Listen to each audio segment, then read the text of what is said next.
Welcome back, everybody. Week 3 here with the Dolphins Rebuild. If you watched the past videos, then you probably saw us take out the Jets late in a thrilling away game. Very, very cool finish. If you haven't checked out those videos, be sure to go check them out. Now we're here in week 3 with the scouting. What we're gonna do is we're gonna simulate this game against the Raiders, and we're gonna jump into the scouting first, and then we're gonna simulate this game with the Raiders. We also have some contracts to negotiate. I'll get to that maybe in the next video, maybe at the end of this one. We'll see. First, let's get to the good stuff. Let's jump into the scouting. So we're 2-0. I was kind of going into the season, as I think everybody was, expecting us to, first of all, not be 2-0 right off the bat, and secondly, be picking in the top 7 in the draft. It's looking like it's not going to be that right now, but I'm still going to be scouting the top prospects just in case, because you never know, losing streak might happen or something. But we've already went ahead and scouted 7 of the players. We're skipping quarterbacks for now, at least for the first round. Might pick up one later, but I went ahead and scouted these players. We got Eric Ayers here, power rusher, 6'4", 237, good size. Good attributes, only 21 years old. I think he's the number 3 overall recruit because 2 quarterbacks are first. So a pass rushing left linebacker, and we want to run a 4-3. So basically, if I were to get him, I'd put him at defensive end. I like drafting players like that, kind of out of position and moving them around. I like doing that just for experiments, but we'll see what happens. Like I said, we probably won't be able to get him, but you never know. He might fall, something like that. Then we have Charles Burns here, 6'6", 319, run-stopping left end. We'd also move him inside to defensive tackle if we were to take him. His attributes aren't really the greatest, but he is a scheme fit, and he's huge, and he's still not necessarily bad, right? He's got all green everywhere. Usually if you see all green everywhere, you're good to go. Then we got Antonio Cloud, right defensive end, power rusher, 6'6", 257, huge, perfect size pass rusher. Once again, not the greatest top skills, but still rounds out as an early first rounder from Texas A&M, 21 years old. Then we got another, so as you can see, we're looking, first of all, this draft is very defensive heavy in the top of the round. Secondly, we're just taking best player available because we could use just about anything. Now we have Dalton Perkins here, defensive tackle, solid size, more of an inside speed rusher, which I would really like. Pair him up next to Christian Wilkins. I think that would be really scary 1-2 combo. But we're just scouting right now. We still got to see how the free agency pans out and all of that. So, but like I said, best player available after free agency and everything. We went ahead and scouted some linebackers too. I know we already have Jerome Baker and Raekwon McMillan, but if we could add one more guy next to him, Kiko Alonso is probably gone, or at least moving into a backup role if we can get a solid top tier linebacker. We could always move an inside backer outside. We could move Raekwon McMillan to an outside because he's got some speed. Who knows what we'll do. But we got Lewis Maxwell here, 6 foot, 254, 21 years old, from Nebraska. He's a field general. He's got good attributes.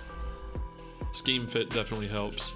Looking like a solid guy. And then my favorite one so far, Solomon Baldwin, 6'2", 260, run stopping, left outside linebacker, which we could put him at right and it'd be okay, or we could put Jerome Baker at right. But B+, all skills B+, pure tackling, perfect 4.43. He's a scheme fit, 22 years old. I think all around he would be the perfect match for us.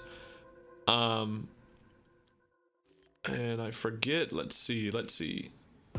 He is currently number 13 on the board, which we might be picking around number 13.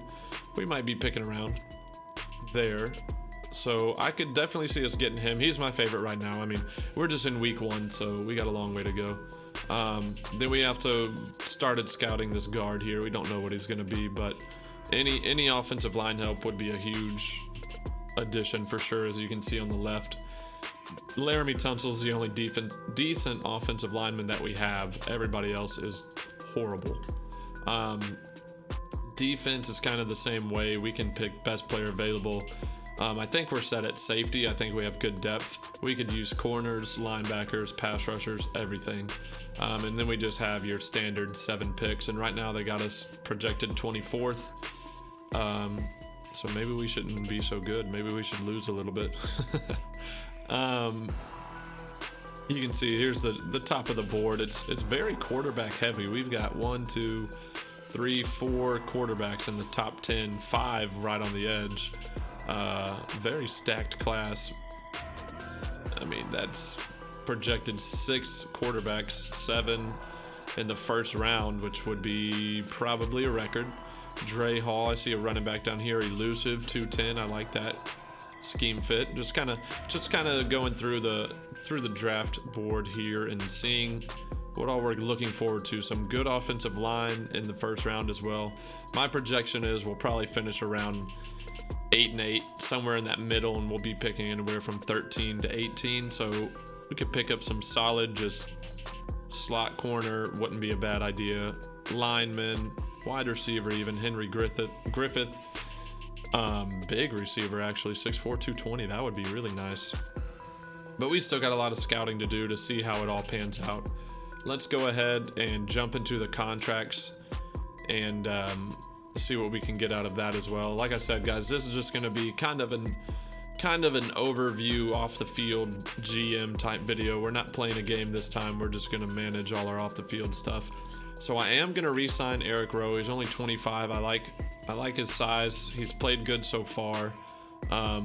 Although his face is a generic one, but he's played good so far. He's about to rank up as well. We'll just go ahead and offer him base contract and see what happens. And there we go. We got him. William Hayes, I'm actually going to wait for. We're going to wait and see what happens with him. I'm still undecided. I kind of want to sign him for depth as a just in case, kind of an insurance policy, but we'll wait and see with that. We're going to go ahead and advance the week here. See if we beat the Oakland Raiders. It's a home game. We should be able to take them out. And then we'll move on to the New England Patriots. Kenyon Drake's cleared to play, but I don't ever play him if they're too early. We actually ended up losing. To the Oakland Raiders, guys. So as you can see, the 2-0 start was a fluke. I honestly am surprised we lost that game. Let's check out what happened here. Ooh, defensive struggle right here. We could not run the ball at all. We could barely pass it. They ran all over us for 174. We only had 1 turnover. It sounds like, really, I mean, that's probably what you would get if you turned on a Dolphins Raiders game at this point based on projections, right? Kind of a slow struggle by both teams. Wow. They ended up knocking us out 21-7, and that was a home game for us. So we're 2-1, sorry, going against the Patriots in week 4. That'll be in the next video. We'll get into more scouting as well then. I'm gonna go ahead and end it here.